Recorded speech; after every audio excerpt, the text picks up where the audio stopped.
बहुत समय पहले की बात है। एक घर में बहुत पुराना वाद्य यंत्र रखा था, लेकिन उस घर में कोई भी व्यक्ति ऐसा नहीं था जो उस वाद्य यंत्र को बजाना जानते हो। उस परिवार की नई पीढ़ी ने पुरानी पीढ़ी से उसे बजाने की कभी कोई शिक्षा ही नहीं ली। वो वाद्य यंत्र घर में पड़ा धूल खा रहा था। उस परिवार ने अपने रिश्तेदारों से पता किया, गांव वालों से पूछा, लेकिन सब ने बताया कि उसे कोई बजाना नहीं जानता। वाद्य यंत्र घर में बेकार पड़ा था और जगह भी बहुत घेर रहा था। एक दिन उस परिवार ने फैसला किया कि जिस चीज़ को कोई बजाना ही नहीं जानता, तो उसे घर में रखने का क्या फ़ायदा। उन्होंने उस वाद्य यंत्र को उठाया और घर के बाहर एक कोने में रख दिया। कुछ महीने बाद एक कबाड़ का व्यापारी उस गांव से गुजर रहा था और उसकी नज़र उस वाद्य यंत्र पर पड़ी।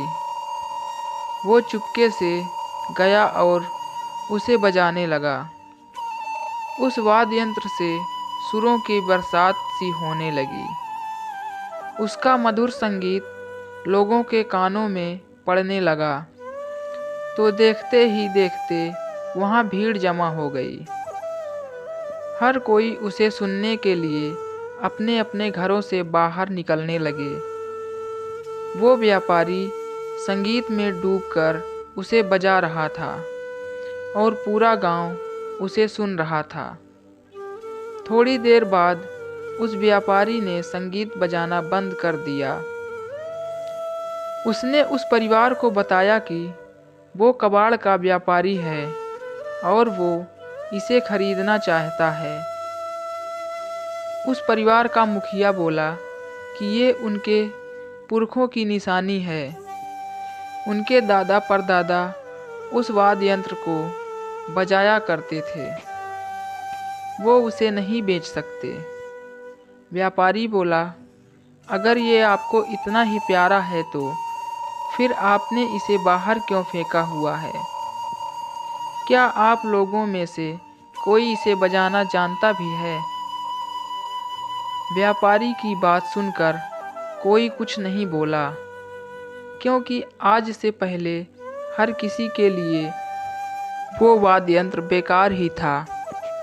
व्यापारी ने उस परिवार को समझाया कि संगीत बजाने का कोई भी यंत्र उसी व्यक्ति का होता है जो उसे बजाना जानता है।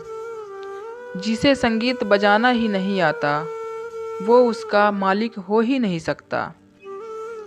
अगर आज मैं यहाँ नहीं होता तो कई वर्षों से पड़ा ये यंत्र आने वाले कई सालों तक यूं ही पड़ा रहता।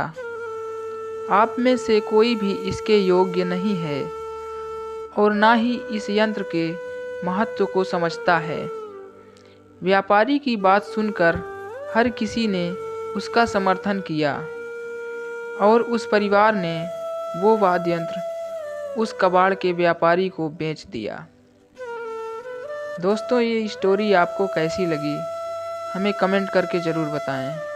वीडियो अच्छा लगा तो लाइक करें और हमारे चैनल को सब्सक्राइब ज़रूर करें।